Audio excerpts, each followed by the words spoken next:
Est-ce qu'on peut acclamer pour le Seigneur? Est-ce qu'on peut acclamer pour le Roi?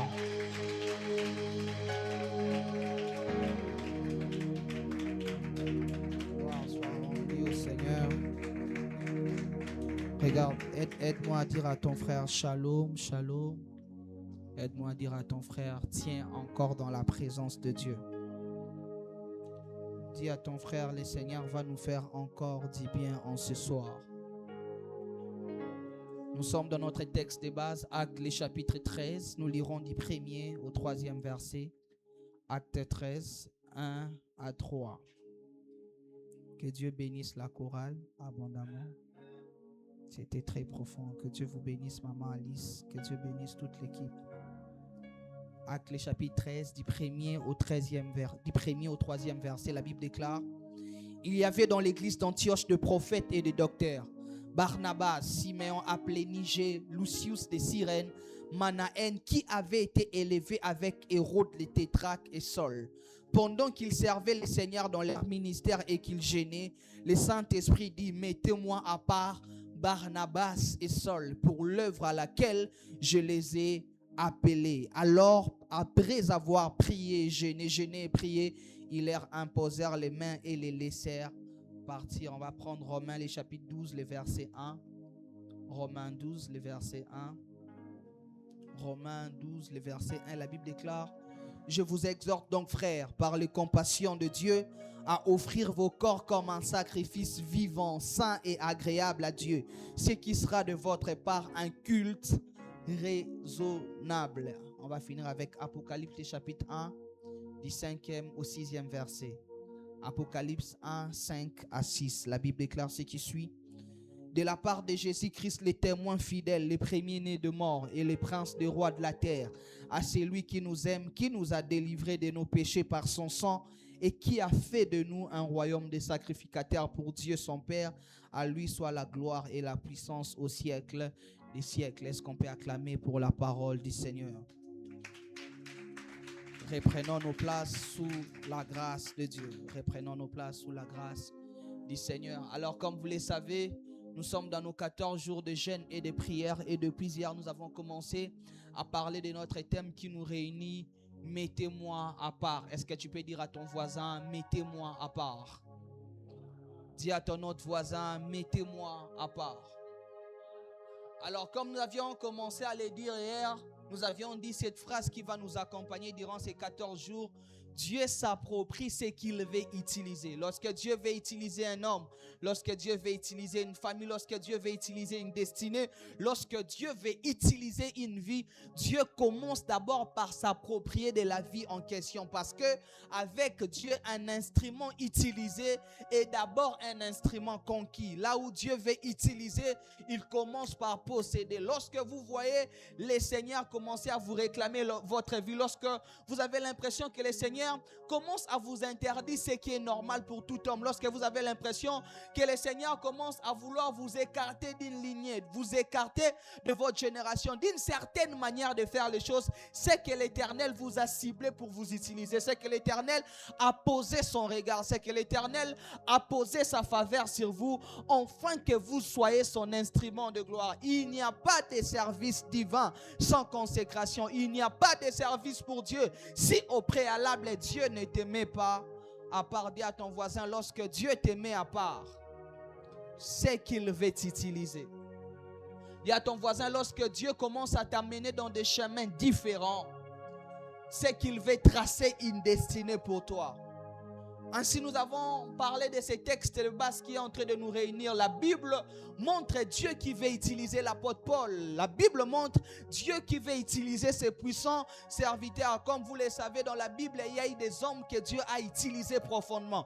Et parmi les hommes qui ont été profondément utilisés par Dieu dans la Bible, l'apôtre Paul est parmi. Et avant que Dieu ne l'utilise, la Bible déclare dans Actes 13, pendant qu'ils étaient réunis, l'apôtre Paul, qui était membre de l'église l'église d'Antioche, la Bible déclare, pendant qu'ils étaient dans un moment de jeûne et de prière comme celui-ci, et je prie le Seigneur que pendant ces temps de prière, que des appels tombent sur des vies, que l'Éternel mette des vies à part, que l'Éternel s'approprie des destinées, que l'Éternel s'approprie des vies. Pendant que nous serons en train de jeûner, la Bible déclare à Antioche, ils étaient en train de jeûner et de prier. Pendant que nous serons en train de jeûner, écoutez, c'est lui qui se met à côté pour Dieu, Dieu les distingue. C'est lui qui se met à côté pour Dieu, Dieu les distingue. C'est lui qui se met à côté pour Dieu, Dieu les met à part. Et je prie le Seigneur que durant ce jour qui reste, que l'Éternel nous mette à part, que l'Éternel choisisse une vie, que l'appel de Dieu tombe sur une destinée. L'Éternel dit, mettez-moi à part Paul et Barnabas. Vous allez vous rendre compte que c'est pas pour la première fois que Dieu se focalise sur Paul. Vous vous rappelez, non? Sur les chemins de maïs, pendant qu'il allait pour torturer l'église, pour persécuter les saints. La Bible déclare que l'Esprit de Dieu, Dieu lui apparut, Dieu lui parla. Mais vous allez vous rendre compte que cet homme que Dieu avait lui-même apparu, avant que Dieu ne commence à l'utiliser, Dieu le met d'abord à part. Écoutez, entre l'appel et l'exercice de l'appel, il y a les côtés mis à part. Entre l'appel et l'exercice de l'appel, il faut que tu sois d'abord mis à part. Écoutez, ce n'est pas du moment où Dieu t'appelle qu'il commence à t'utiliser. Avant que Dieu ne t'utilise, il te met d'abord à part, parce que nous avons dit, l'Éternel est tellement Seigneur qu'il ne peut pas utiliser des instruments prêtés chez autrui. Ainsi, lorsque Dieu appelle un homme, avant de le faire entrer en plein pied de son appel, il commence d'abord par le mettre à côté. Paul était déjà appelé par Dieu. Ce n'est pas dans Acte 13 que l'appel tombe sur lui, mais dans Acte 13, il entre dans l'effectivité de son appel. Écoutez, la mise à part amène l'effectivité de l'appel. La mise à part donne le go de Dieu. C'est ainsi, j'aimerais dire à quelqu'un, peu importe la grande destinée, peu importe les révélations, peu importe le prophétie qui plane sur ta vie, cherche d'abord à être mis à part. Cherche d'abord à t'éloigner avec le Seigneur. Écoutez, c'est lui qui va dans les secrets avec le Seigneur, va traîner pendant longtemps dans la gloire. Écoutez, les secrets de gloire qui dirent, les secrets des ministères qui dirent, c'est d'abord au préalable une mise à part. Regardez l'impact que Paul a eu. Mais avant ça, écoutez mes frères, autant Dieu t'écrase, autant le Seigneur va t'élever. Lorsqu'un bâtiment doit monter haut, on doit creuser bas. Et pendant ces retraites, le Seigneur va nous creuser. Le Seigneur va nous amener au rocher de sa présence. Le Seigneur va nous mettre à part, afin que sa gloire se manifeste. Il dit, mettez-moi à part. Paul et Barnabas, et nous avons commencé à parler de la consécration, parce que lorsqu'on parle de mise à part, lorsqu'on parle de la mise à part, ou lorsque ce texte dit mettez-moi à part, Dieu veut simplement dire consacrez-moi. Paul et Barnabas, pour l'œuvre à laquelle je les ai appelés. Nous avons dit que ce terme consécration est aussi utilisé dans des contextes qui ne sont pas forcément ecclésiastiques ou religieux. Peut-être quelqu'un qui donne sa vie pour la musique, qui donne sa vie pour le football, on dit il aurait consacré sa vie pour le football. Et quelqu'un même qui, après avoir eu à fournir beaucoup d'efforts, il arrive au résultat. On dit c'est la consécration de ses efforts. Et ici, dans notre cadre, dans le cadre que nous sommes en train d'exploiter durant ces 14 jours, nous avions défini la consécration comme étant l'acte par lequel l'Éternel sépare quelqu'un ou quelque chose d'un usage ordinaire pour un usage spécial ou sacré. La consécration est l'acte par lequel l'Éternel sépare quelqu'un ou quelque chose d'un usage ordinaire pour un usage spécial ou sacré. Nous l'avions dit, lorsque Dieu veut faire shifter une vie, lorsque l'Éternel veut qu'une vie ne soit plus une vie ordinaire. Écoutez, ta vie est toujours ordinaire parce que tu n'es pas encore mis à part. Ta vie ressemble au commun des mortels parce que l'Éternel ne t'a pas encore retiré. À chaque fois que Dieu a voulu marcher avec un homme pour lui faire passer d'un usage vil à un usage sacré, l'Éternel commence d'abord par le mettre à part. C'est ainsi que lorsqu'il apparaît à Abraham, il lui dit quitte ton pays, quitte la maison de ton père. En fait, Abraham, je veux que tu deviennes le père de la nation. Je veux que tu deviennes le père d'une multitude. Mais pour passer d'Abraham, fils de Térak, à Abraham, père de la foi, il faut d'abord au préalable que tu sois mis à part. Et je prie le Seigneur qu'il te mette à part. Je prie le Seigneur que durant ces 14 jours qui restent, durant ces 13 jours qui restent, que l'Éternel te sélectionne, que tu sois sélectionné, que l'Éternel te sélectionne pour qu'il commence un usage sacré avec toi. Et nous avons appuyé ça par les textes de Luc, le chapitre 1, où nous voyons comment est-ce que Dieu parle au sujet de Jean-Baptiste à notre mise à part. Il dit à sa mère, il dit à son père par la prophétie, cet enfant sera consacré pour mon œuvre. Il ne boira ni liqueur forte, ni liqueur enivrante, parce qu'il ramènera les cœurs des pères vers les fils. Nous avons aussi appuyé ça en parlant dans Nombre, le chapitre 3, du 11e au 3e verset, où l'Éternel dit que les Lévites sont consacrés à lui. Tous les premiers-nés lui appartiennent et qu'ils sont consacrés pour son œuvre. L'Éternel consacre des hommes. Ainsi, nous avons dit, dans la première définition de la consécration, c'est l'acte par lequel Dieu met à part quelqu'un ou quelque chose pour le faire passer d'un usage ordinaire à un usage sacré. Et ici, nous voyons que Dieu est l'initiateur de la consécration. Mais dans la deuxième dimension de la consécration, nous avons dit que la consécration est un acte volontaire par lequel un homme s'offre à Dieu. Romains, le chapitre 12, le verset 1, nous avons clôturé par là hier. L'apôtre Paul est en train de dire, je vous exhorte donc, frères, à offrir vos corps comme un sacrifice saint, vivant, ce qui sera pour vous un culte raisonnable.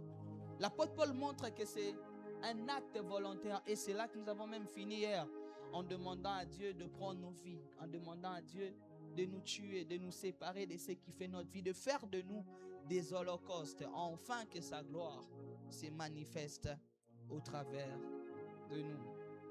On a posé les bases hier, on a parlé de la définition de la consécration dans ses deux dimensions. Dieu qui met à part, mais l'homme qui se donne volontairement. Et nous avons pris cette résolution de nous donner à Dieu. Et que l'Esprit te donne la force de demeurer dans cette résolution. Que chaque matin, quand tu vas te réveiller, que tu te dises, j'appartiens à Dieu. Que chaque matin, à ton réveil, que tu te dises, je suis un instrument de Dieu. Que chaque matin, à ton réveil, que tu dises, que ma vie doit être un parfum de bonne odeur. Écoutez, la consécration, lorsque tu fais une offrande à Dieu, il faut veiller sur l'Holocauste. Dieu apparaît à Abraham dans Acte 12. Il lui dit, quitte ton pays, quitte ta patrie, quitte la maison de ton père. Va là où je te montrerai. Abraham commence à faire la marche de la foi, l'aventure de la foi comme on l'appelle. Et quelque part, Abraham fait une offrande. Je suis dans Genèse, le chapitre 15. La Bible déclare qu'Abraham fait une offrande. Mais Abraham, ayant fait une longue marche la journée, Abraham était fatigué. Au coucher du soleil, Abraham dormait. Le feu de Dieu n'était pas encore tombé sur l'autel, sur l'offrande, parce qu'il fallait que le feu tombe. Abraham, fatigué, s'endort. À un certain moment, la Bible déclare qu'Abraham se réveilla, malgré sa fatigue. Il a commencé à veiller pour que le vautour et les bêtes des champs ne viennent pas manger l'offrande qu'il avait mise sur l'autel.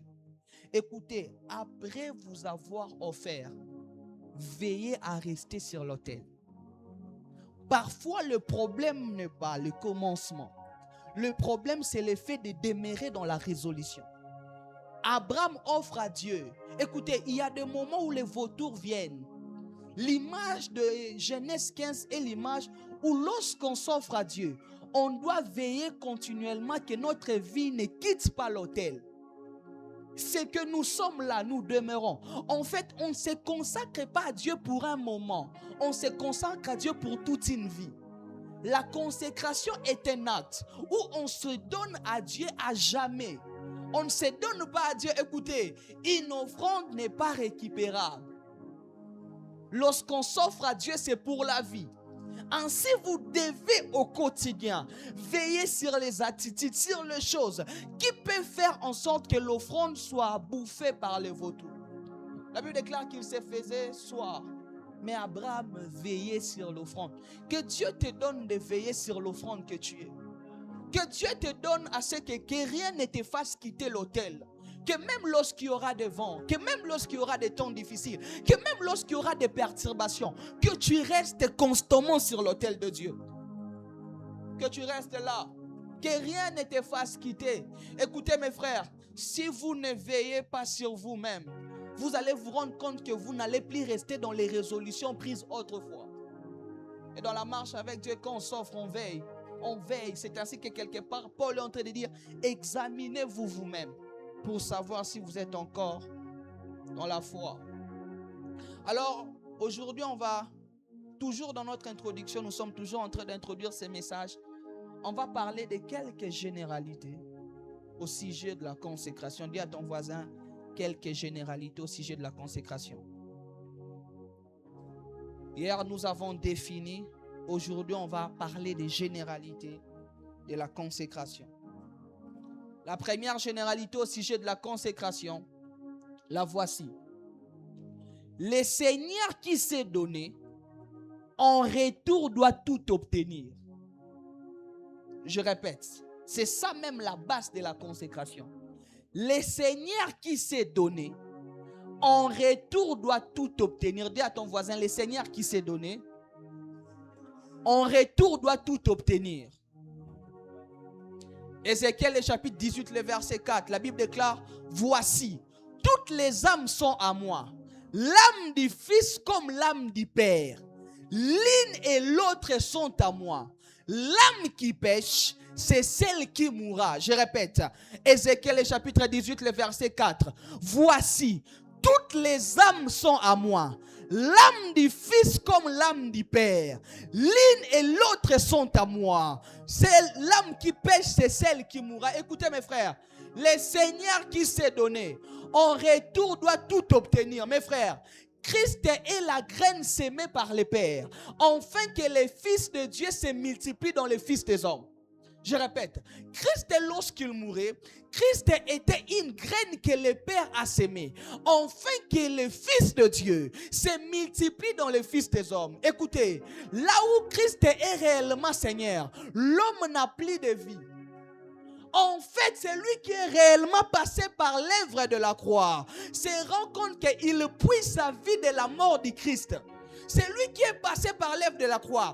Comprend que la réponse parfaite, la réponse exacte à l'amour et à l'offrande qui a été manifestée, c'est de se donner en retour. C'est ainsi qu'un consacré sait que pour répondre à l'œuvre de la croix, la réponse la plus parfaite, c'est pas l'offrande que tu amènes à l'église. La réponse la plus parfaite, c'est d'abord pas le service que tu rends. La réponse la plus parfaite, c'est de te donner en retour au roi qui s'est donné en premier. C'est ainsi que lorsque Christ meurt à la croix, lorsque Christ meurt, le jour où Christ meurt à la croix, il est le premier fils d'entre plusieurs. Lorsque Christ vient, il est le fils aîné, il est le fils unique. Mais après sa mort et sa résurrection, il devient le premier-né d'entre plusieurs frères. Il meurt comme fils unique, mais il ressuscite pour devenir l'aîné d'une grande famille. Un peu comme pour dire, par sa mort, c'est une graine qui a été sémée, afin que les fils de Dieu se multiplient dans les fils des hommes. C'est lui qui comprend ça, comprend la première généralité ou la première base de la consécration. Écoutez, là où le Seigneur est réellement Seigneur, il y a plus de vie. Là où le Seigneur est réellement Seigneur, il y a plus de volonté. Là où le Seigneur est réellement Seigneur, notre vie devient le reflet de son appartenance.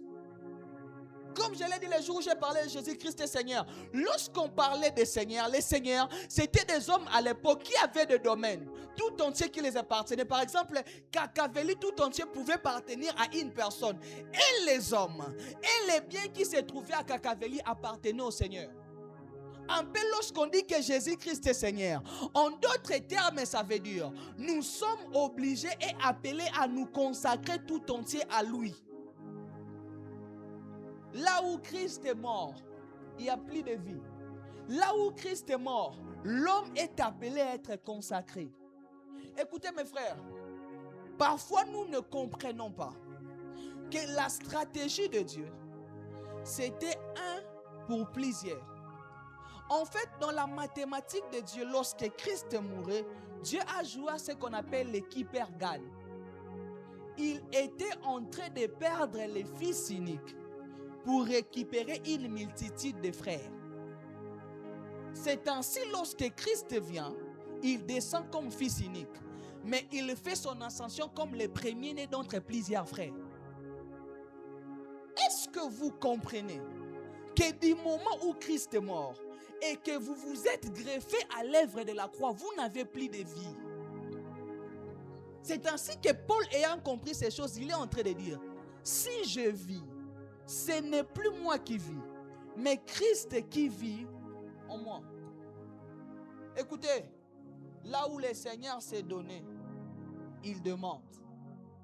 Là où le Seigneur a accepté la mort, il demande nos vies. Ainsi, dans la consécration, à chaque fois qu'un consacré se souvient de l'œuvre de la croix, il se rappelle qu'il doit se donner. Le Seigneur qui s'est donné doit tout avoir. Ézéchiel que nous avons la Bible, nous avons lu la Bible déclare que toutes les âmes sont à moi. L'âme du Père comme l'âme du Fils, elles m'appartiennent. Écoutez mes frères, s'il y a quelque chose que Dieu réclame dans la vie de l'homme, c'est son appartenance. Dieu n'a d'abord pas besoin de ton argent. Beaucoup sont tombés dans le piège d'amener de l'argent à l'église. Moi, peut-être je ne viens pas, je n'ai pas le temps. D'ailleurs, je vous envoie mes offrandes. Écoutez, Dieu n'est pas un quémandeur. Dieu n'est pas un mendiant. Dieu n'est pas un pauvre. En fait, tout ce que tu peux donner à Dieu ne vaut en rien parce que dans cet affaire, il y a une vie qui a été sémée. Il faut qu'il y ait un principe d'équilibre. Là où il y avait une vie, il faut qu'on donne une vie. Là où une vie a été donnée, ce n'est pas l'argent qu'on donne. Là où une vie a été donnée, la réciprocité demande qu'en retour, on donne une vie. La flèche aller doit s'accompagner de la flèche. On appelle ça la commutativité en mathématiques. Et spirituellement, nous sommes obligés d'être commutatifs à l'égard du Seigneur. Ma vie est un don pour Dieu. Parce qu'il est celui qui a montré l'exemple en se donnant en premier. Écoutez mes frères, les chrétiens qui comprennent réellement le christianisme deviennent consacrés. C'est ainsi que dans le christianisme, la consécration n'est pas une option. La consécration est une obligation. Celui qui ne se consacre pas insulte l'œuvre de la croix. En fait, quiconque refuse de se consacrer est entré en d'autres termes de dire que la vie de Christ n'était pas si valeureuse pour qu'en retour il donne sa vie. En fait, tu es en train de dire ceci. Comment l'expliquer? En fait, tu es comme en train de dire qu'on veut te vendre trop cher ce qui ne coûte pas. Ainsi, ta vie à toi est tellement coûteuse que tu ne peux pas la donner par rapport à une vie moindre comme celle de Christ. En fait, quand tu refuses de te consacrer, c'est ce que Dieu capte comme message. Moi, je n'ai pas le temps. Moi, ces choses-là, en tout cas. Et puis, écoutez mes frères, sur cette terre, personne ne vit librement. Je ne cesserai de le dire. Même dans ton inconscience, tu appartiens à un esprit. Parce que lorsque Adam est mort, la création a été soumise à la vanité. Ainsi, il y a deux hommes. Pour se détacher de la vanité, le seul choix, c'est de se consacrer au Seigneur. Que Dieu te donne de vivre un christianisme authentique. Le vrai christianisme, c'est que je plie de vie, Christ vit en moi. Je plie de volonté, sa volonté est mon aspiration. Écoutez, après ces 14 jours, si tu comprends ce que je veux dire, tu vas devenir un vrai chrétien. Pas un fréquenteur d'église, mais un vrai chrétien au vrai sens du mot. Dis à ton voisin, est-ce que tu as déjà offert ta vie? Je ne parle pas de la prière d'acceptation. Parce que parfois, derrière la prière d'acceptation, il n'y a qu'une récitation. Celui qui croira dans son cœur et confessera de sa bouche sera sauvé. En fait, la confession de la bouche n'est que la résultante d'une vraie foi dans le cœur. Moi, je fais ça. D'ailleurs, moi, je suis né d'une famille chrétienne. Écoutez, on ne devient pas chrétien génétiquement. Parce que la Bible déclare à tous qui l'ont reçu, à ceux qui croient en son nom, il leur a donné le pouvoir de devenir. On devient ce qu'on n'était pas. Personne n'est né chrétien, tout le monde est créature de Dieu. Que le Seigneur te donne de comprendre que la meilleure des réponses que tu peux donner à l'œuvre de la croix, c'est ta vie. Dans cette affaire, c'est une vie pour une autre. Pas une vie contre l'argent. Dis à ton voisin, c'est une vie pour une autre. Deuxième généralité au sujet de la consécration, c'est que la consécration qualifie l'homme dans la sélection divine. La consécration qualifie l'homme dans la sélection divine. Matthieu le chapitre 22, du 8e au 4e verset. Matthieu 22, 8 à 4.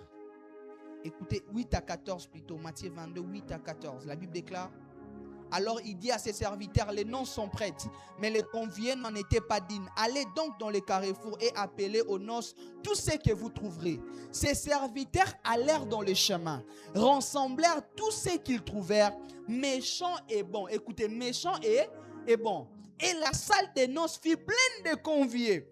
Le roi entra pour voir ce qui était à la table et il aperçut là un homme qui n'avait pas revêtu un habit de noces. Il lui dit: mon ami, comment es-tu entré ici sans avoir un habit de noces? Cet homme eut la bouche fermée. Alors le roi dit aux serviteurs: liez-lui les pieds et les mains et jetez-les dans les ténèbres du dehors. Il y aura des pleurs et des grincements dedans. Écoutez, car il y aura beaucoup d'appelés, mais peu d'élus. Écoutez mes frères, la grâce est pour tout homme, mais la distinction est sélective.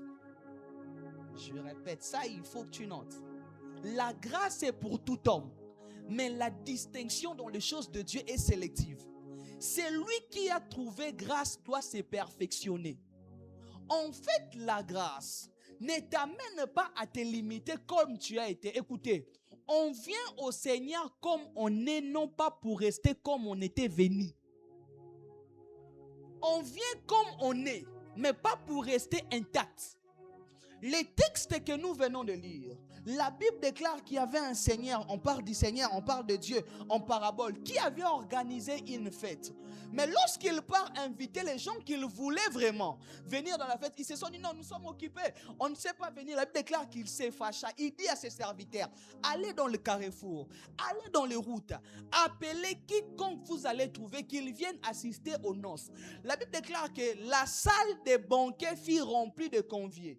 Mais à un moment, écoutez, le Seigneur dit: allez appeler tout le monde, sans distinction, de telle sorte que la Bible déclare qu'on choisit et les bons et les méchants.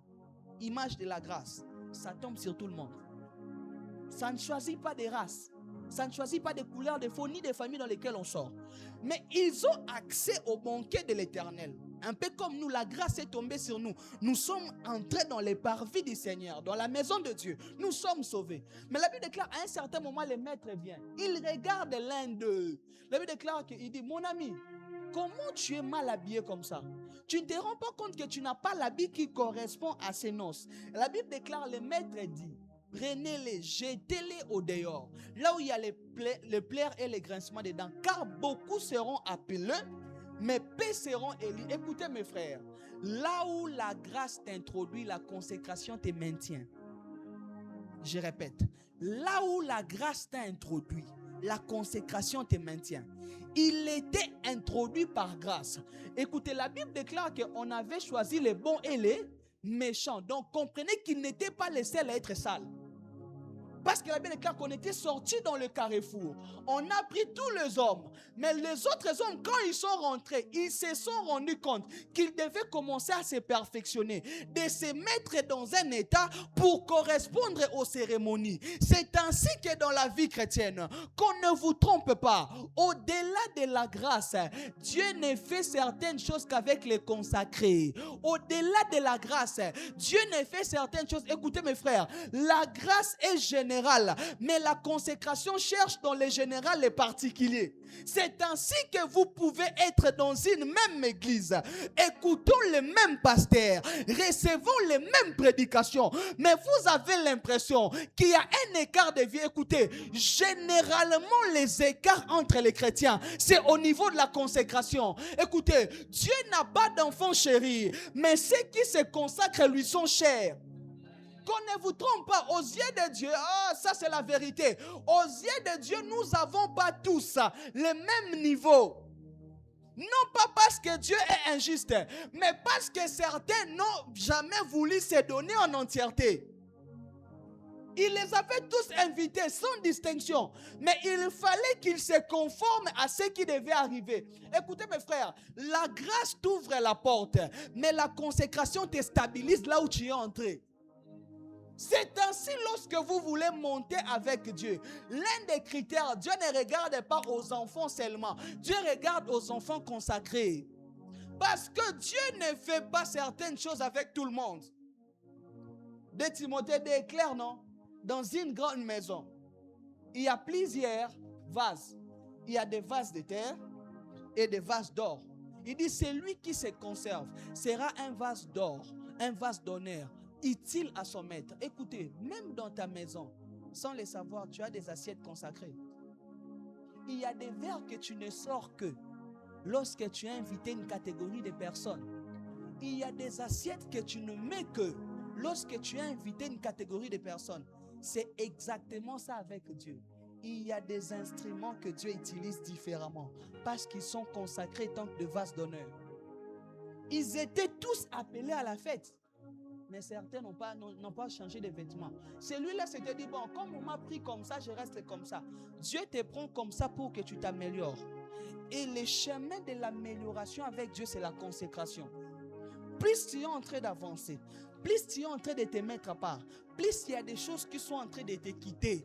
En plus, tu commences à te conformer à la destinée qu'il a tracée pour toi. Tu sais, le problème avec toi, ce n'est pas un manque de prière. Diminue tes prières, augmente la consécration, tu verras les résultats. Le problème de notre génération, on est prêt à prier longtemps. On est prêt à faire 40 jours de jeûne. On est prêt à aller dormir dans les montagnes sous le froid.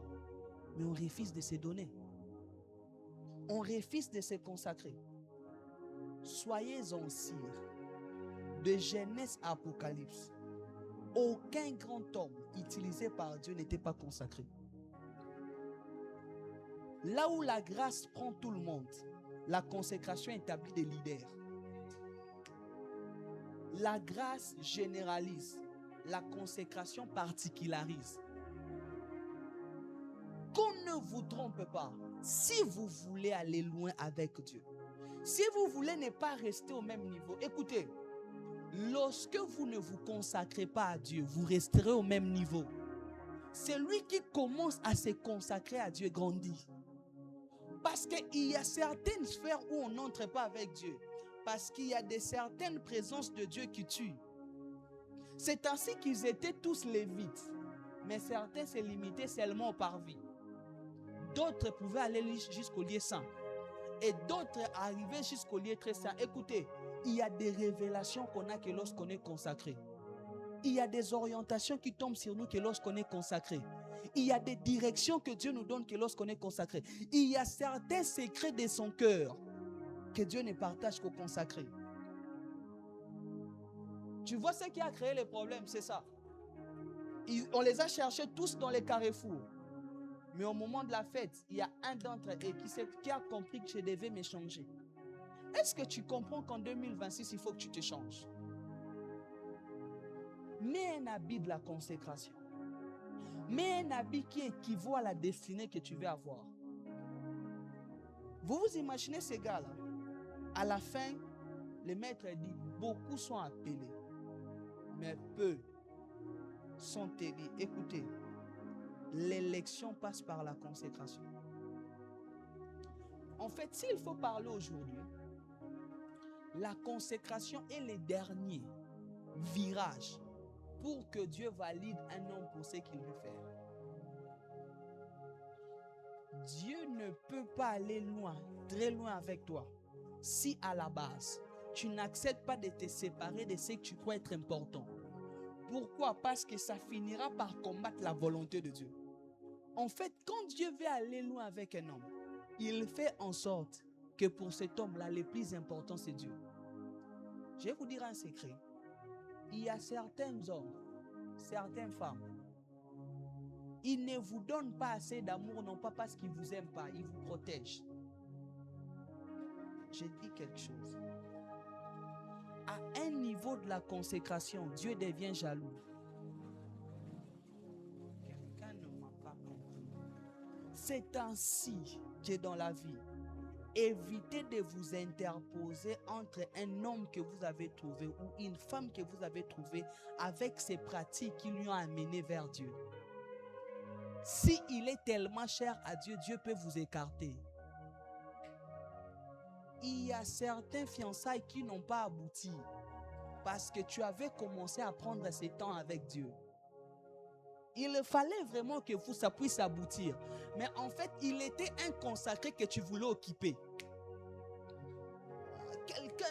Je suis en train de vous dire des choses. Il était un consacré que tu as voulu occuper. Or, dans la vie d'un consacré, Dieu est la première occupation. Car, Seigneur, est-ce qu'ils sont en train de me comprendre? Dans la vie d'un consacré, c'est ainsi que quand vous entrez dans la vie d'un homme, si vous voulez que Dieu vous maintienne, synchronisez-vous à sa consécration. Les alliances qui traînent, ce sont des alliances où des hommes se disent ce qu'ils font pour demeurer avec Dieu. Dieu a détruit certains mariages. Dieu a détruit certaines relations. Dieu a détruit certains emplois. Il y a d'autres personnes, vous avez perdu vos boulots à cause de Dieu. Dieu est jaloux de se consacrer. Raison pour laquelle, mon frère, quand tu commences à te rendre compte qu'il y a quelqu'un qui est à côté de toi, qui ne comprend pas le niveau de ta consécration, protège-lui. Dis-le clairement, s'il ne comprend pas, évite-le la mort.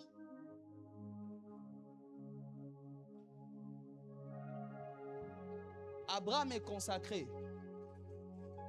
Dieu se rend compte qu'Abraham commence à aimer Isaac plus que lui. C'est ce qui s'était passé. Ce jour-là, Dieu voulait sortir Isaac du cœur d'Abraham.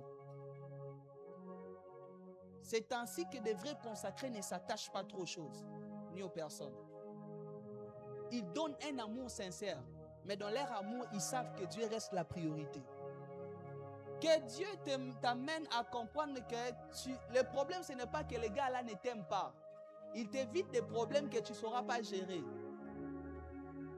Et je prie Dieu pour toute personne dont quelqu'un est entré, il veut brouiller ta consécration avec Dieu. Je lève ma main, que Dieu les chasse. Je déclare au nom de Jésus, ces frères-là qui ont un chronophage, à Kinshasa on les appelle Boma-l'air, donc des gens qui te bouffent du temps pour qu'un. Je prie le Seigneur qui dégage, que la présence de Dieu soit pour lui un siège éjectable. Raison pour laquelle quand certaines personnes commencent à vous éviter sans raison, comprenez. Moi j'ai dit à moi la vérité. Il y a certaines personnes, tu les cherches et tout ça. En fait, raison pour laquelle ne forcez pas certaines relations. J'ai dit quelque chose à quelqu'un.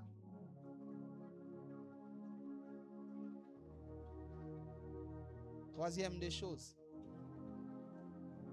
La consécration exige la sanctification. Mais la consécration n'est pas la sanctification. Je répète. La consécration exige la sanctification.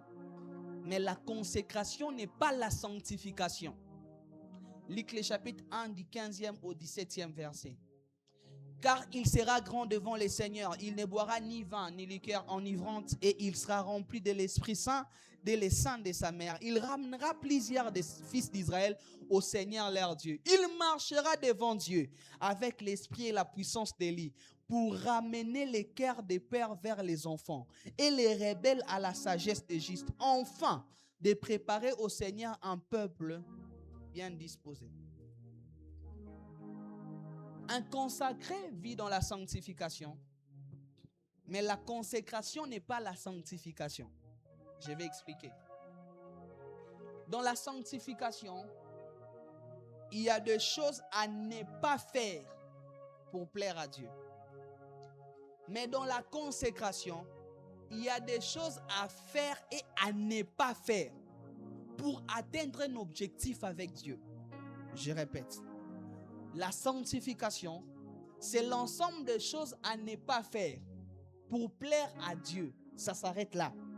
La sanctification, c'est pour le bon plaisir de Dieu.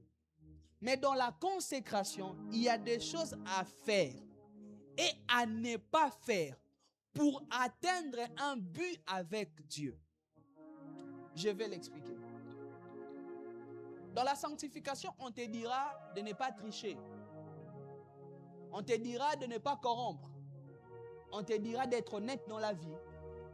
On te dira de ne pas insulter, de ne pas frapper. Ça, c'est la sanctification. Dans la sanctification, il n'y a que des interdictions. Mais dans la consécration, il y a les permissions. Dieu parle au sujet de Jean-Baptiste les consacrés. Il commence par poser les interdits. Il ne boira ni vin, ni liqueur enivrante. Ça, c'est la part de la sanctification qui intervient dans sa consécration. Mais ensuite, il devra aller ramener les cœurs des fils vers les pères. Il devra s'habiller de peau de chameau, se nourrir dans les déserts. En fait, dans la consécration, ce n'est pas que pour plaire à Dieu. C'est pour atteindre les buts que Dieu s'est fixés dans notre vie. Ainsi, quand Dieu veut atteindre un objectif avec un homme, il le fait entrer dans une vie de consécration. La sanctification, c'est pour tout chrétien, c'est la base. Mais la consécration, c'est pour ceux qui commencent à grandir. Ainsi, dans la consécration, dans la sanctification, Dieu n'interdit que de mauvaises choses. Mais dans la consécration, Dieu interdit même de bonnes choses. Dans la consécration, tout ce qui est interdit n'est pas péché. Tout homme pouvait couper les cheveux. Ce n'était pas un péché. Mais Samson, le consacré, ne pouvait pas couper. Lorsqu'on commence à grandir, Dieu ne nous interdit plus seulement de mauvaises choses, mais Dieu nous interdit aussi de bonnes choses, mais qui nous empêchent d'atteindre l'objectif qu'il attend de nous. Dans la consécration, ce n'est pas seulement le niveau de mauvaises choses. Dans la consécration, c'est ainsi qu'il y aura certaines personnes, Dieu demandera que tu ne mettes pas de bijoux. Le problème, ce n'est pas que les bijoux est un péché, mais par rapport à ce que Dieu veut de toi, pour toi, ça devient un péché. En fait, la consécration peut faire devenir ce qui est bien pour tout le monde, mal pour toi. Ainsi, Pierre peut épouser une femme, mais non Paul. Se marier n'est pas un problème. Mais par rapport au but que Dieu veut atteindre avec Paul, Paul ne peut pas se marier. Ainsi, il n'en fait pas une doctrine. Une doctrine, il dit quoi? Celui qui veut se marier, qu'il se marie. Mais je souhaite que chacun ait sa femme pour éviter l'impudicité. Il dit, vous savez, je peux même faire comme notre frère Pierre qui a pris une sœur au milieu de nous. Mais moi, je ne le ferai pas. C'est ainsi, écoutez, les hommes consacrés et matures ne font pas parce que c'est faisable. Dans la consécration, Dieu va t'amener à distinguer dans de bonnes choses les choses à ne pas faire. Je connais des hommes qui n'utilisent pas Facebook. C'est pas mal. Nous, on utilise ça pour prêcher. Ça passe en ligne. Mais dans sa dimension de la consécration, Dieu lui refuse ça. Écoutez, quand on commence à grandir dans les choses de Dieu, il commencera à te faire refuser des choses qui ne sont pas des péchés. C'est là qu'il y a la différence. Parce que dans la sanctification, ce sont les interdits de tout le monde. Mais dans la consécration, c'est la particularité de tout un chacun. Est-ce que quelqu'un est en train de me comprendre? C'est ainsi que tu t'es vu. Il y a certaines choses qui étaient bonnes. Mais Dieu te l'a refusé. Il n'y avait rien de mal dedans. Là, tu es entré dans la dimension d'un consacré. Tout le monde pouvait couper ses cheveux, pas Samson. Parce que c'était le signe de sa consécration avec Dieu. Écoutez, le jour où un consacré veut comprendre la vie seulement dans le niveau de la sanctification, il s'écarte de sa mission. C'est ainsi qu'il y a des choses, n'essayez pas même si ce n'est pas un péché. Si Dieu vous dit non, il sait pourquoi. Ainsi même un jour consacré pour Dieu, Quand tu ne le consacres plus à Dieu, ça devient un péché. Il y a certaines personnes ici, il y a des jours de la semaine qui sont pour Dieu, où ils ne mangent pas, ils jeûnent. Les jours où ils mangent, manger n'est pas un péché, mais plus que c'est un jour consacré, ça devient un péché. Quand on commence à grandir, c'est ainsi que la consécration, c'est pour les matures. Quand on vient dans la foi, la première dimension, nous tous nous plongeons dans la sanctification. Mais quand Dieu veut commencer à nous distinguer, chacun selon le couloir de son appel, la consécration intervient. Ainsi, il commence à séparer chacun de certaines choses qui ne séparera pas les autres. Raison pour laquelle dans ces choses de Dieu, mon frère, ne fais pas ce que lui fait. Ne copie pas les programmes d'une église parce que cette église l'a fait. Ne copie pas le fonctionnement d'un chrétien. Écoutez, ce qui pour lui est permis, pour toi te tuera. Vous savez, la chose qui a tué Samson, ce n'est pas Delilah. Delilah a enterré Samson. Samson était tué avant Delilah. Le premier jour où Samson est mort, c'est à Timna. Samson tue un lion. Il part. Ce n'est pas le jour où il a tué le lion qu'il a mangé le miel. Raison pour laquelle éviter de finir certaines choses à tout prix. Parfois, les jusqu'au-boutisme cachent des pièges. C'est ainsi même que les hommes ont dit, les diables se cachent dans les détails. Il tue le lion par onction, maman Déborah. C'est l'onction de Dieu qui tombe sur lui. Il tue le lion. Il laisse les cadavres et il part. Il fait ce qu'il devait faire pour Dieu. Il revient. La Bible déclare qu'il trouva dans le corps du lion un essame d'abeille. Et plutôt, quoi, le miel. Qu'est-ce qu'il fait? Il prend le miel, il mange. Regardez dans cette histoire, le jour où il rentre chez eux, on lui demande où il a pris le miel. Il n'a jamais dit là où il avait pris. Lisez. Il n'avait jamais dit à ses parents qu'il avait pris le miel du cadavre du lion. Vous savez pourquoi? Il était un Nazaréen. Or, la loi disait dans la consécration que les Nazaréens ne pouvaient pas toucher un cadavre. Derrière la sucrerie du miel se cachait la mort de sa consécration. C'est ainsi qu'après ce jour-là, il a commencé des bêtises. Regardez, c'est après cette scène-là qu'il commence à chercher des femmes prostituées. En fait, quand vous perdez la consécration, vous commencez à chuter sans le comprendre. C'est ainsi que le jour où tu as arrêté tes disciplines spirituelles, tu as compris que tu commençais à tomber bas. Et généralement, lorsqu'on quitte les chemins de la consécration, la chute est vertigineuse. Ça vient rapidement. Tu vas te rendre compte que même les péchés que tu as arrêtés il y a 10 ans, ça revient avec vitesse. Raison pour laquelle, mes frères, ne touchez pas au miel. Le miel sort du cadavre. C'est sucré, mais c'est empoisonné. Écoutez, dans la vie, il y a des choses qui sont bonnes à manger, mais difficiles à digérer. Il avait mangé le miel, mais la digestion était difficile. Écoutez, lorsque vous entrez dans la dimension de la consécration, on ne consomme pas tout, on ne touche pas à tout, on ne mange pas tout. Écoutez, la consommation totalitaire de tout ce qu'on trouve est un signe d'immaturité. Regardez les enfants, ils mettent dans la bouche tout ce qu'ils trouvent. Un bébé, quand il rampe, tout ce qu'il voit, il met dans la bouche. Ainsi, celui qui consomme tout est un bébé spirituel. Celui qui consomme tout est un bébé spirituel. Il a vu le miel, mais c'est là que c'est caché. Écoutez mes frères, qu'on ne vous trompe pas, même là où personne n'est, Dieu voit. Ainsi, ne perdez pas votre consécration à cause des yeux des hommes. Il n'y avait personne là. Personne n'était là. Ses parents n'étaient pas là. Mais il avait touché à l'interdit. Je prie Dieu qu'il te donne la grâce. Même dans tes plus grands moments de secret. Même lorsqu'il n'y aura personne. Que tu ne touches pas aux éléments de ta consécration. Écoutez, dans ta consécration se cache la force pour atteindre ta destinée.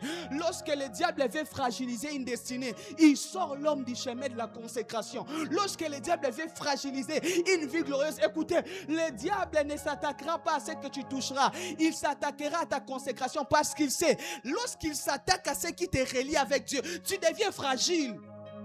Écoutez, qu'est-ce qui se passe spirituellement? C'est lui qui marche avec Dieu.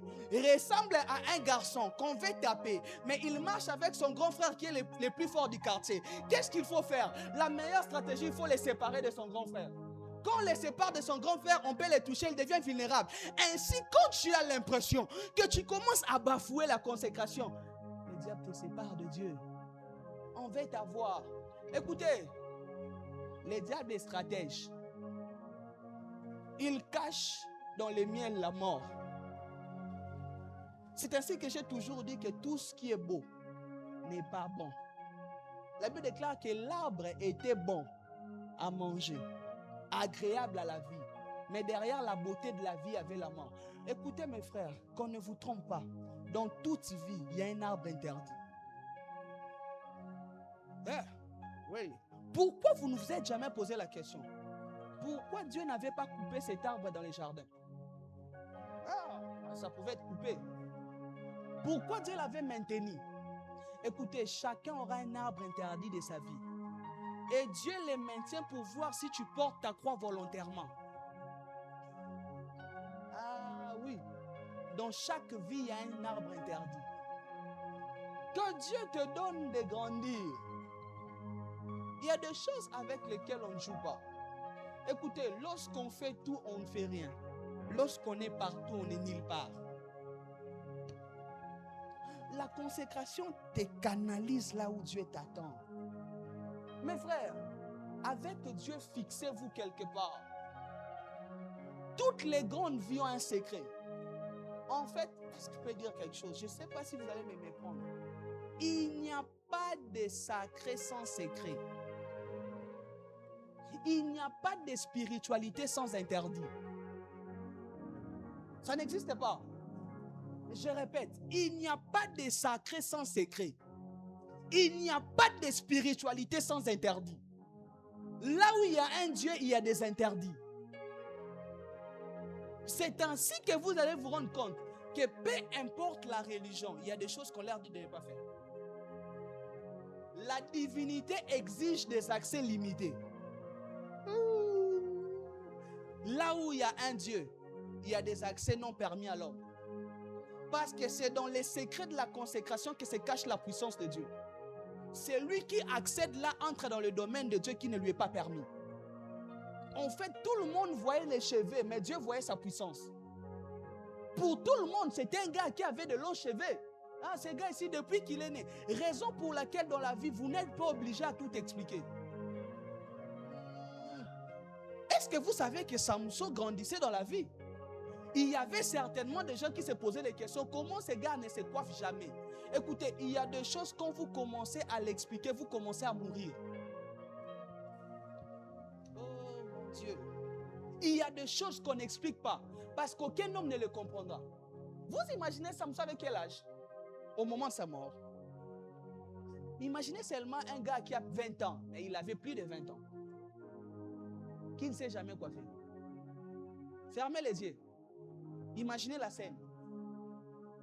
Parfois quand on lit la Bible, on ne sort pas de la Bible. C'était une vie normale. Aujourd'hui, nous lisons des écrits. Mais pour eux, c'était une vie normale. Donc, il y avait des gens sûrement dans les quartiers qui les traitaient de fous. Il y avait des gens qui sûrement ont fait des réunions. Si c'était à notre époque, Samson allait être dans tous les réseaux sociaux. Les gars qui ne se coiffent jamais. Ces gars-là. Parce que forcément, les gars étaient bizarres. Écoutez, derrière la certaine bizarrerie se cache la force de toute une destinée. C'est ainsi que écoutez, n'entrez pas dans certaines choses que les gens font pour Dieu. Moi, quand quelqu'un me dit que réellement il a écouté Dieu et dire de le faire, je lui dis de faire. Écoutez, Dieu est un mystère qu'on n'expliquera jamais dans la totalité. Le jour où vous commencez à vouloir expliquer Dieu, vous tombez dans les pièges de l'intelligence. Écoutez, Dieu n'est pas compréhensible, Dieu est expérimentable. Dieu n'est pas intellectuellement compréhensible, Dieu est spirituellement connaissable. Les hommes consacrés sont dans des choses que les autres ne sont pas. C'est ainsi, j'aimerais dire à quelqu'un aujourd'hui, paye les prix de la différence. Qu'on ne te trompe pas, dans la consécration, il y a les prix de la différence. Tout homme consacré est différent. Ainsi, tout homme vrai consacré, on les traite d'excès des ailes. Dans la vie, si on ne t'a jamais traité d'excès des ailes, toi tu crois quoi? Les petits frères de Jésus, toi tu dors. Si on ne t'a jamais dit ce genre de choses-là, tu n'es pas consacré. Et je vous dis la vérité. Si on n'était pas traité de raté, toi tu es trop dépassé, toi tu es trop coincé dans la vie. Si tu n'as pas encore atteint ce niveau-là, mon gars, tu dois recommencer avec Dieu. Tout consacré n'est pas compris. Écoutez, les vrais consacrés sont des incompris. Parce que ce qu'il a entendu de Dieu, il n'est pas obligé de vous l'expliquer. Le jour où Samson veut expliquer à Delilah, il occasionne sa mort. Parce que le jour où tu veux expliquer, on te donnera des avis contraires. Écoutez, il y a des discussions qu'on n'engage pas. Lorsque le serpent vient te dire, est-ce qu'il est réellement écrit? Derrière la remise en question se cache ta mort. Ne remettez jamais en question. Écoutez, toute parole qui vient remettre en question la première parole de Dieu t'amènera à la compromission. C'est ainsi qu'au prix de la consécration, la consécration c'est le prix de la différence. La consécration c'est l'esprit de s'accepter comme Dieu nous a appelés. Vous imaginez, la Bible déclare, dans le même temple, il y avait Ophni et Phiné qui faisaient tout, qui couchaient avec des femmes. Dans le même temple, il y avait Samuel qui était resté intact. Je prie Dieu, même si tu es dans un milieu pourri, je prie Dieu, même si tu es dans un milieu sale, même si tu es dans une génération pourrie, je prie que dans cette église, qu'on paye le prix de la différence. Je prie que dans cette église, qu'on soit des hommes différents, que l'on ne vive pas selon les siècles présent. C'est ainsi que la Bible déclare, soyez renouvelés par le renouvellement de l'intelligence afin de discerner ce qui est bon, agréable et parfait. Écoutez, dans la vie il y a des choses qui sont bonnes, ok, il y a des choses qui sont agréables, ok, mais les consacrés arrivent au parfait. Je prie le Seigneur que tu arrives au parfait, que ta consécration t'amène à payer le prix de la différence, que ta consécration t'amène à payer le prix de la différence. C'est ainsi que ce jour-là, Josué est en train de dire, choisissez aujourd'hui. Si vous voulez aller vers les dieux étrangers, allez. Moi et ma maison, nous servirons l'Éternel. Écoutez, la consécration est un appel personnel. La consécration est une décision. Ça ne dépend pas de ma famille. Ça ne dépend pas de ma génération. C'est ainsi que la Bible déclare, pendant que tous les jeunes hommes de leur âge mangeaient dans la table du roi, Daniel, Abednego et ses compagnons, ils ont refusé de manger les mets du roi. Ils se sont dit, nous n'allons pas manger les mets du roi. Nous n'allons pas se prosterner. Écoutez, parfois adorer Dieu signifie ne pas se prosterner. Parfois adorer signifie ne pas se prosterner. Lorsqu'il y avait une statue, un système, et ils sont restés debout, j'aimerais dire à quelqu'un, reste debout. J'aimerais dire à quelqu'un, reste debout. Dieu ne t'a pas créé avec une destinée jumelle. Paye le prix de la différence. Paye le prix de la consécration. C'est vrai que les hommes ne te comprendront pas. Tu n'as pas besoin d'être compris. Tu as besoin d'être agréé par Dieu. Tu n'as pas besoin d'être compris par les hommes. Aucun homme n'a la destinée de l'homme entre ses mains. Aucun homme n'a le futur. Il y a des choses qu'il faut faire. Laissez le temps expliquer. Écoutez, lorsque les résultats viendront, ils vont comprendre. Lorsque les résultats viendront, ils vont savoir. La Bible déclare, à cause de leur consécration, on a pris Daniel et ses compagnons, on les a jetés dans la fournaise ardente. Mais lorsqu'ils ont vu l'homme qui marchait au milieu, ils n'ont pas été consumés. Ce jour-là, le roi dit, désormais, à partir d'aujourd'hui, tout le monde va louer le Dieu de Daniel. Écoutez, laissez les résultats s'expliquer. Laissez les résultats leur faire comprendre. J'aimerais dire à quelqu'un, Dieu distingue ceux qui se consacrent. Dieu distingue ceux qui acceptent de payer le prix. Pendant que Daniel et Abednego avaient accepté de payer le prix de la différence, Dieu les a distingués. Ils se sont fait remarquer des autres. Je parle à une génération des hommes qui vont refuser de s'essuyer, des hommes qui vont refuser. Écoutez, on va mourir debout comme des vrais soldats. On va mourir debout comme des vrais soldats. N'abandonne pas tes armes, n'abandonne pas la guerre. Qu'ils disent ce qu'ils veulent dire, nous savons pourquoi nous sommes en train de le faire. Qu'ils disent ce qu'ils sont en train de dire, ils disent que nous sommes des jeunes ratés. Attendez, laissez le temps. Le temps replacera chacun à sa place. Le temps, est-ce que je suis en train de parler à quelqu'un? L'État donnera raison à ceux qui avaient raison. Écoutez, un autre nom de Dieu, c'est le temps. Parce que le temps finit par rétablir les choses dans leur ordre. J'aimerais dire à quelqu'un, paye le prix de la différence. Paye le prix de la consécration. Il y aura peut-être le fait. Et vous savez ce que j'aime avec l'histoire de Daniel. La Bible déclare l'histoire, on a jeté Daniel et ses hommes, ils étaient à 3. Mais lorsque le roi est venu, il a trouvé 4 hommes dans le feu. Mais regardez ce qui se passe. Lorsqu'on sort Daniel, le 4e homme n'est jamais sorti. On a sorti seulement les 3 hommes. Ça veut dire ceci: Dieu sait qu'un jour tu seras jeté dans le feu du mépris, dans le feu de l'incompréhension, dans le feu du rejet à cause de ta consécration. Ainsi Dieu n'est jamais sorti. Il t'attend là, il t'attend là. Le jour où toi aussi, le jour où toi aussi tu seras jeté, il y aura déjà quelqu'un. Dieu n'est jamais sorti de la fournaise. Il était resté là.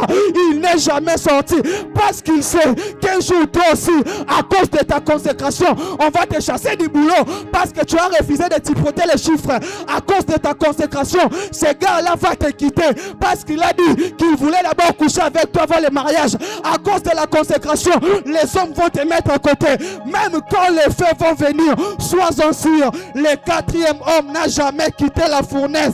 Il sait qu'un jour tu seras aussi jeté. Il t'y attend. Celui qui t'attend dans le feu va climatiser le feu. Celui qui t'attend dans le feu va faire que le feu ne va pas te consumer.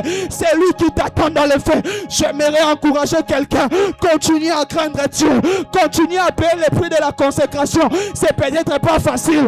On se moque de toi, non? Dans votre maison, à celui-là, toi tu pries beaucoup. Encore un autre jeûne. Encore un autre temps de prière. Tu pars enrichir votre pasteur là.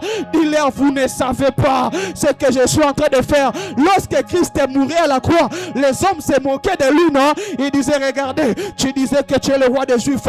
Sauve-toi toi-même. Il arrive un moment dans la vie où tu ne seras pas compris. Même lorsque les hommes ne te comprendront pas. J'aimerais dire à quelqu'un, tiens bon, tiens bon. Le Seigneur voit. Tiens bon, le Seigneur sait. Le Seigneur ne tape pas inaperçu les efforts de ses enfants. Le Seigneur ne laisse pas enfin l'amour. C'est ainsi que la Bible déclare: l'Éternel n'oublie pas l'amour dont vous avez fait preuve pour son œuvre. Paye le prix de ta consécration. Paye le prix de la différence. Paye le prix de tes interdits. Paye le prix. J'aimerais dire à quelqu'un, ça finira par donner. Ça finira par aller. Ça finira par donner. Les résultats finiront par être là. Laissez-leur parler. Nous savons ce que nous faisons. Laissez-leur parler. Parce que ce que nous faisons, nous l'avons écouté de la parole qui est la vérité. L'Éternel ne trompe pas. L'Éternel ne se trompe pas. La Bible déclare que tout homme soit considéré menteur, mais que seul Dieu. Mes frères, l'homme qui vous parle, il y a des moments qu'on pensait qu'on était des ratés. Il y a des gens qui se sont moqués de nous dans la vie. Ils ont dit, regardez, vous passez vos temps dans ces choses-là des églises. Qu'est-ce que vous aurez? Aujourd'hui, je te dis, au-delà de l'éternité, ça paye, ça paye. Au-delà des choses spirituelles, ça donne. J'aimerais dire à quelqu'un, paye les prix, paye les prix. Tu ne te rends pas compte. Écoutez, lorsque Dieu travaille pour nous, parfois il travaille sans nous. Lorsque Dieu se fait silencieux, ça ne veut pas dire qu'il est absent. Pendant que Joseph était resté consacré, il ne voyait pas que Dieu était là. Écoutez, même quand Dieu ne parle pas, il est présent. Parfois Dieu travaille pour nous dans le silence. Joseph pleurait à cause de sa consécration. On l'a jeté en prison. À cause de sa consécration, on a menti pour lui. Mais dans le silence de Dieu, écoutez, parfois les pas de Dieu ne se font pas entendre. Même lorsqu'il avance, parfois Dieu vient en mode silencieux. Parfois Dieu vient en mode silencieux. Mais un jour, à cause de sa consécration, Joseph est devenu, j'aimerais dire à quelqu'un, la consécration paye. La consécration donne. La consécration ne part pas en vain. Dieu regarde différemment les consacrés. Dieu regarde différemment les mis à part. Dieu regarde différemment. C'est ainsi que j'aimerais dire à quelqu'un, tiens bon. Tu vas prier, tu vas dire à Dieu, donne-moi la force de tenir bon. Donne-moi la force de rester debout. Donne-moi la force de rester dans la consécration. Est-ce que là où tu es, tu peux battre tes mains? Est-ce que là où tu peux prier, dis à Dieu, Seigneur, fortifie-moi dans le chemin de la consécration. Je sais que c'est pas facile, je sais que parfois ça ne sera pas évident, mais dis à Dieu, dis à Dieu, fortifie-moi. Dis à Dieu, fortifie-moi. Dis à Dieu, fortifie-moi. Que je reste debout, que je reste consacré malgré les péripéties de la vie. Est-ce que quelqu'un peut élever sa voix et parler? Est-ce que quelqu'un peut élever sa voix et prier? Est-ce que quelqu'un dit à Dieu, Seigneur? Allô, Makina Nakina Maha. Nous sommes dans un temps de prière. J'aimerais entendre quelqu'un qui prie. J'aimerais entendre quelqu'un qui prie. Ah! Un consacré en train de demander à Dieu la force. Seigneur, donne-nous la force de tenir. Donne-nous la force de tenir. Donne-nous la force de tenir. De ne pas fléchir devant Baal. Il dit, j'ai encore 7000 qui n'ont pas fléchi les genoux devant Baal. J'ai encore 7000. Que tu sois le reste de Dieu. Que tu sois les mises à part de Dieu.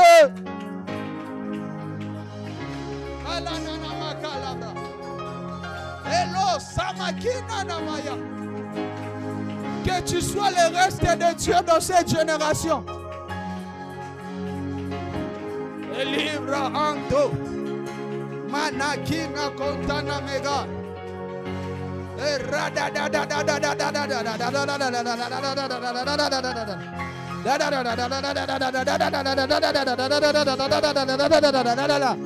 la comina qui naît à l'entente à Nagos. Dis à Dieu la force. Dis à Dieu la force. Dis à Dieu la force. Dis à Dieu la force. Dis à Dieu la force.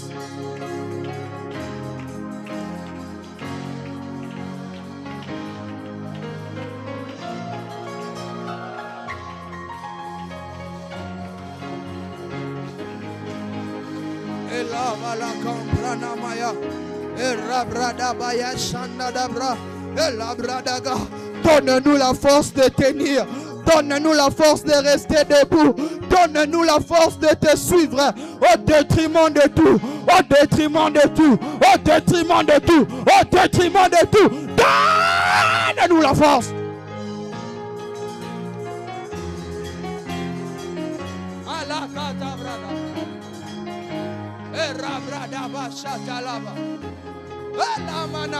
J'entends quelqu'un qui soupire, qui dit à Dieu, fortifie-moi. Regarde, je suis sur le point de lâcher. Regarde, je suis sur le point de lâcher. Regarde, je suis sur le point de lâcher.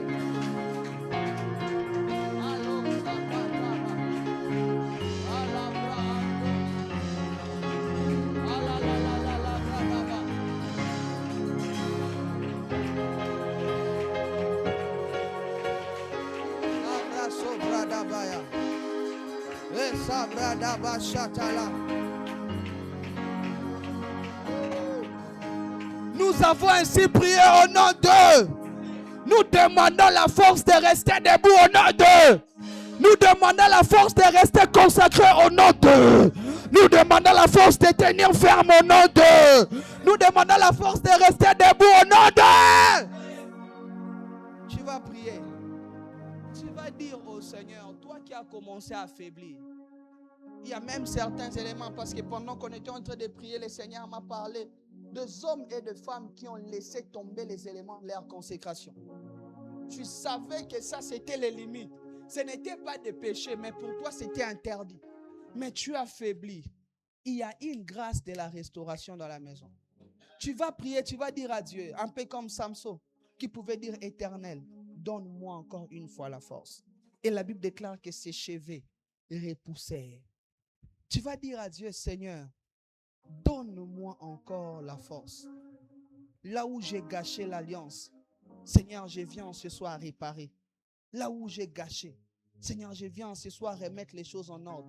Ainsi, je te prie que tu me donnes encore la force.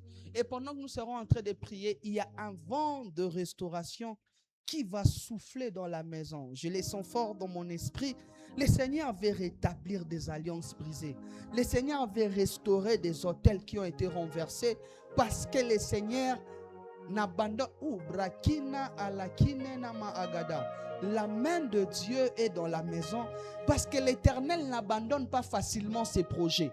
L'Éternel n'abandonne facilement pas ses oins. L'Éternel veut rétablir une consécration. Est-ce que là où tu es, tu peux commencer à parler? Tu n'as que quelques 3 minutes. Il y a quelque... il y a quelque chose de très divin dans la maison. Il y a quelque chose qui s'est libéré dans l'atmosphère. Amia alas. Loras ma akine palada. Loma kina na kima la konte. La bina la kina na malakia. Il y a quelque chose qui a été relâché. Il y a quelque chose qui a été relâché. Il me parle. Je viens restaurer. Je viens restaurer. Je viens restaurer. Je viens restaurer. Je viens restaurer. Allah, Allah, Allah, Allah, Allah, Allah, Allah. Olamina andonte balakina malaadas. Je viens restaurer, je viens rétablir l'autel brisé. Pendant que tu es en train de prier, il y a des choses qui étaient parties qui reviennent. Pendant que tu étais en train de prier, lebra ando sadaga. Que l'ange qui nous avait visités revienne encore, encore, encore, encore, encore, encore.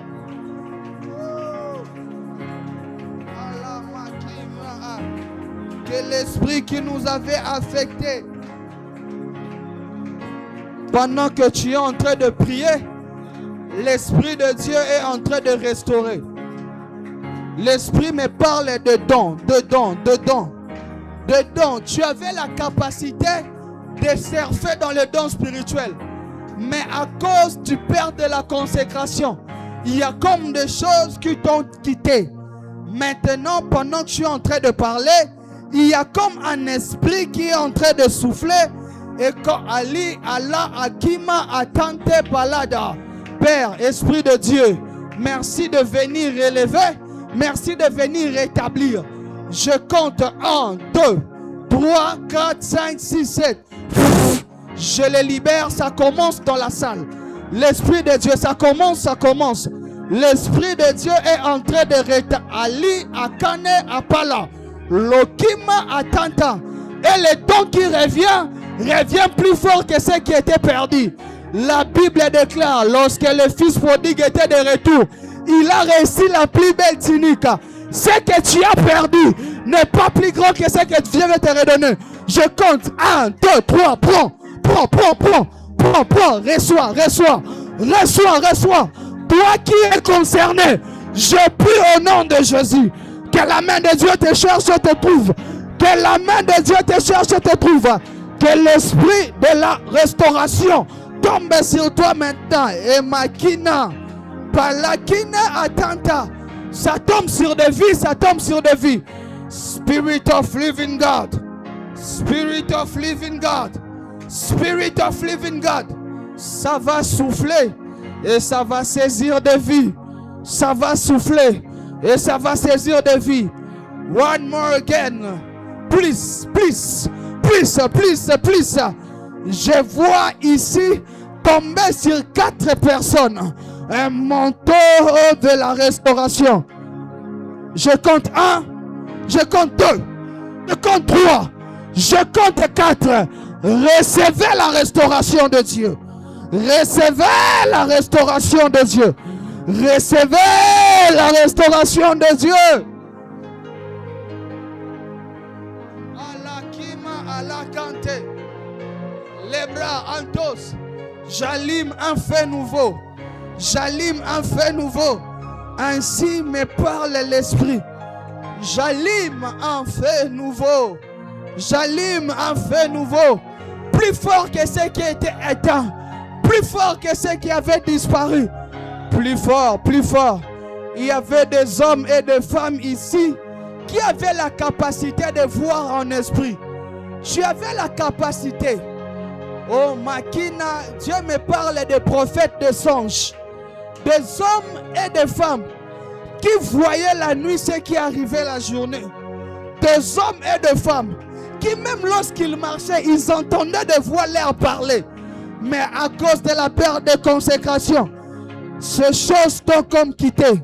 Je prie maintenant, je parle, prophète de Dieu, prophétesse de Dieu, prophète de Dieu, prophétesse de Dieu, prophète de Dieu, prophétesse de Dieu, prophète de Dieu, prophétesse de Dieu. J'appelle ton esprit, j'appelle ton esprit, j'appelle ton esprit, j'appelle ton esprit. Je compte 1, 2, 3, 4, 5. Reçois, reçois, reçois, reçois. Sois rétabli dans ton don. Sois rétabli dans ton don. Sois Alima, Akine, Alakante. Palakum, Palani, Nagadeba. Elua, Akimane, la Konta Balaga. Sois rétabli, sois rétabli. Sois rétabli, sois rétabli. Sois rétabli, sois rétabli. Sois rétabli, sois rétabli. Qu'il souffle sur toi un esprit de restauration. Qu'il souffle sur toi un esprit de rétablissement. Allah Makina, fils de l'homme, est-ce que ces eaux peuvent-ils revivre? Il me dit, parle à l'esprit, et que ces eaux revivent. La vie entre à nouveau, la vie revient à nouveau, le feu revient de nouveau, la vie rentre de nouveau.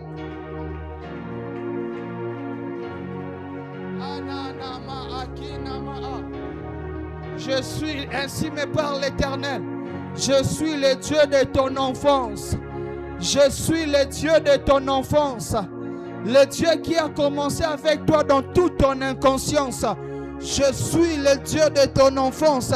L'autel a peut-être été renversé, mais par ma grâce, je désire de la rebâtir, J'entends dans mes oreilles ce texte de la Bible qui dit: les tiens rebâtiront sur les anciennes ruines.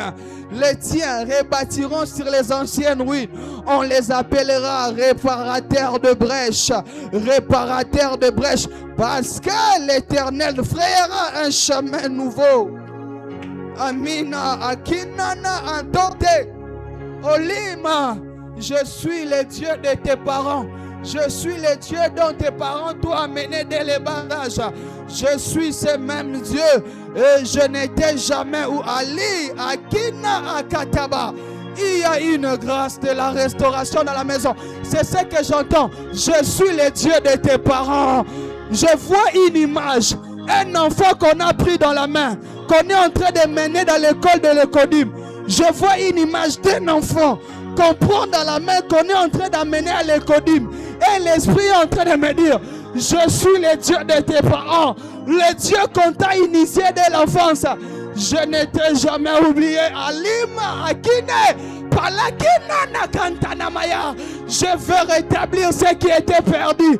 Je veux rétablir. Amina, Atotaki. Il y a une forte grâce. Il y a une forte présence de Dieu dans la maison. Il me dit de le rappeler. Ainsi me parle l'Éternel. Je suis le Dieu de ton enfance, le Dieu de tes parents, le Dieu qu'on t'a appris dès le bas âge. Je ne t'ai jamais oublié. L'autel a certes été renversé, mais je le rétablis. En ce soir, je le rétablis. En ce soir, je le rétablis. En ce soir. Ali Nokima. J'avais commencé petit avec toi parce que j'avais un long parcours. C'est ce que j'entends, un oracle pour quelqu'un. J'avais commencé petit avec toi parce que j'avais un long parcours et je n'ai pas encore fini. Je n'ai pas encore fini. Je n'ai pas encore fini. J'entends dans mon cœur, c'est encore possible.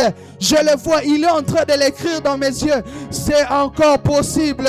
C'est encore possible. Ce que tu as perdu ne correspond pas à ce que je vais te redonner. Lorsque le fils prodigue est rentré, on lui a redonné la plus belle tunique.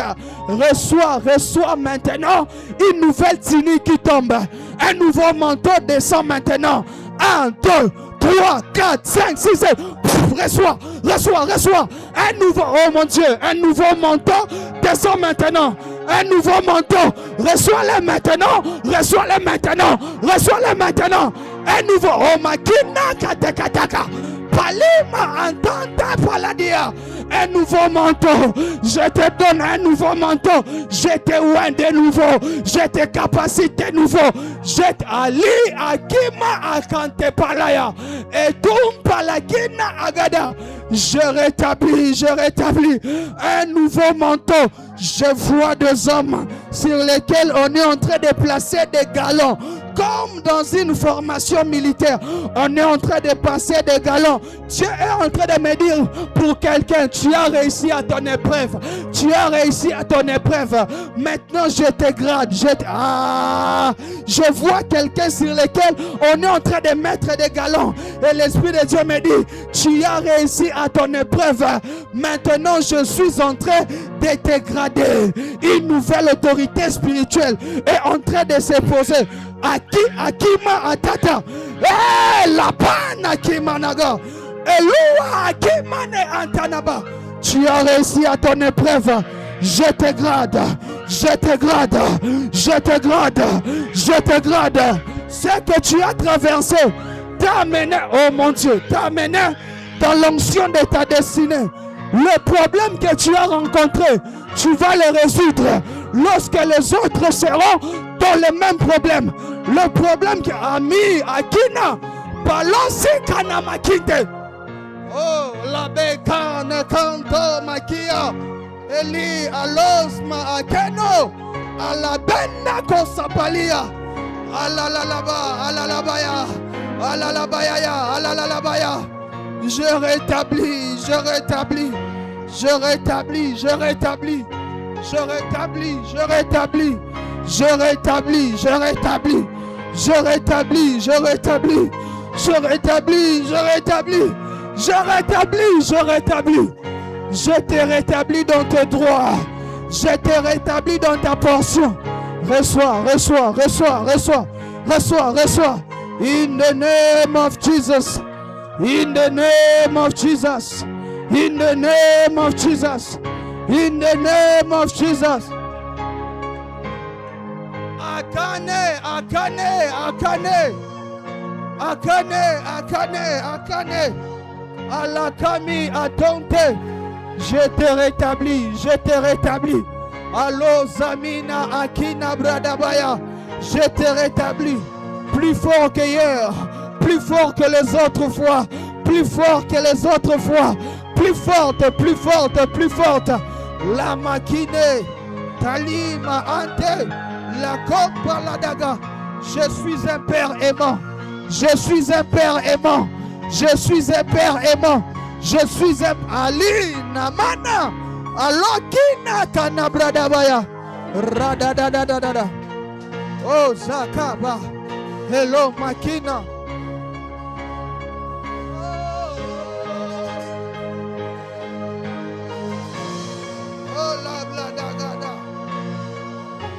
Olima Akina.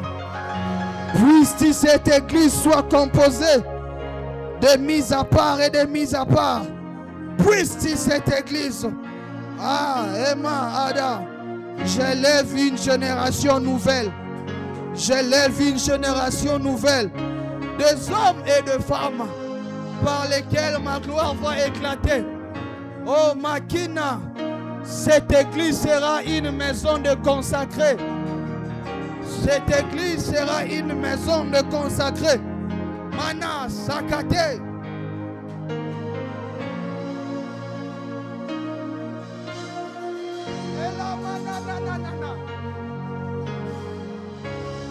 Eli alos.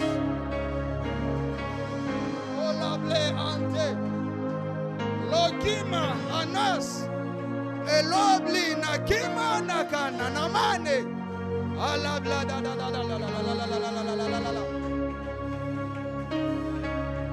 Oh sale dega. Ola managila. La la la la la. Profite de la présence, profite, profite. C'est dans des moments pareils qu'on dit à Dieu des choses qui traversent les générations. Lorsque l'eau se met, il faut se jeter. La Bible déclare. N'oubliez pas que nous sommes dans un temps de retraite. N'oubliez pas que nous sommes dans un temps de retraite. N'oubliez pas que c'est 14 jours de jeûne et de prière. Ne laisse pas la faim et la fatigue l'emporter sur toi. Balance des paroles dans l'atmosphère. Dans de tels moments, on relâche les paroles dans l'atmosphère. Seigneur, mes enfants seront consacrés. Seigneur, mes enfants ne se perdront pas. Seigneur, mes enfants ne se perdront pas. Mes enfants seront des signes et des présages. Mes enfants serviront le Dieu de leur Père. Mes enfants iront plus loin que moi. Ce qui a été mon maximum sera le minimum de Kenaya. Ce qui a été pour moi le maximum sera le minimum de Kenaya. Seigneur, je prie, je prie, je prie, je prie, je prie. C'est dans des moments pareils qu'on fait des prières qui traversent des générations. C'est dans des moments pareils qu'on fait des prières sémences. Fais une prière qui va traverser les temps. Parce que l'Éternel est là. Fais une prière qui va traverser les temps. Cette église sera un reflet de ta gloire dans cette nation. Seigneur, je prie. Je les libère dans l'atmosphère. Que l'Esprit vienne des 80 et emporte cette prière devant le trône de sa majesté. Cette église sera une référence dans cette nation. Cette église sera une référence dans cette région. D'ici partiront des femmes et des hommes embrasés pour la mission. D'ici partiront des hommes et des femmes embrasés pour manifester ta gloire. Peu importe le domaine de la vie, cette église sera une maternité de champions. Une maternité de champions. Une maternité de champions. Oh Dieu de grâce, cette église sera une ville de refuge. Là où viendront s'abriter ceux qui sont affligés. Là où viendront s'abriter ceux qui sont fatigués. Là où viendront s'abriter ceux qui n'ont plus d'ici. Cette église sera une ville de refuge. Une ville de refuge. Une ville de refuge.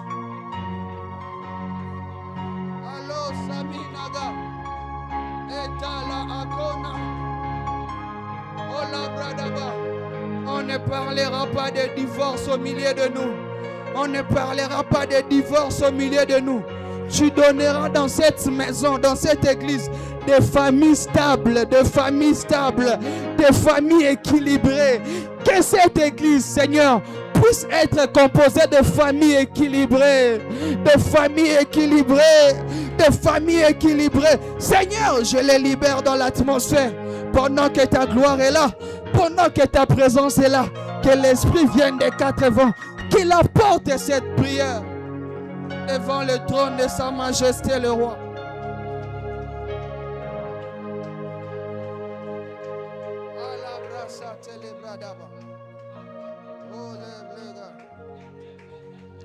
Est-ce que tu peux donner des cris de joie à l'Éternel?